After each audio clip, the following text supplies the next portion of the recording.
Because every pizzaiolo agrees that great ingredients are where great pizza starts, let's begin with the basics.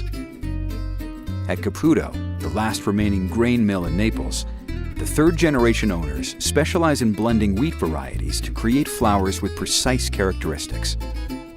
Here, flour experts try to please pizza professionals, some of the most demanding flour customers in the world.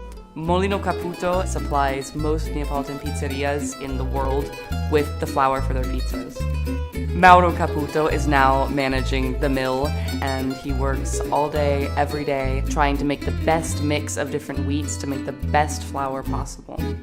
Every grain variety has different characteristics. It's very important to select and supply all of those in order to have all the parameters we need for every kind of flour we produce.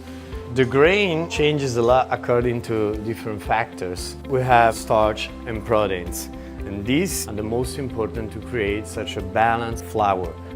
By blending all these varieties, we're able to create a balance and have both factors: the strength for leavening, the sensibility for a good working, the taste and the aroma from the good starch. Tell us a little bit about the difference between all these flours. We hear a lot of pizza guys talking about 0, 0, 0, type 1, type 2. What does that mean? So this is just the Italian way to define the different types of flour, The grinding process has two fundamental steps. We have to break the wheat kernel, and after we have to separate the external layers, so the bran, the husk, from the inner part, the core of the kernel. So in Italy we have the 0-0, it's very white.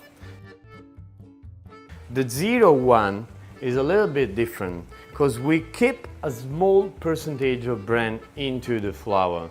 That makes the flour darker and of course makes the flour different for what concerns the functionality and as well the aroma and the taste. Of course, every flour has its way to be used.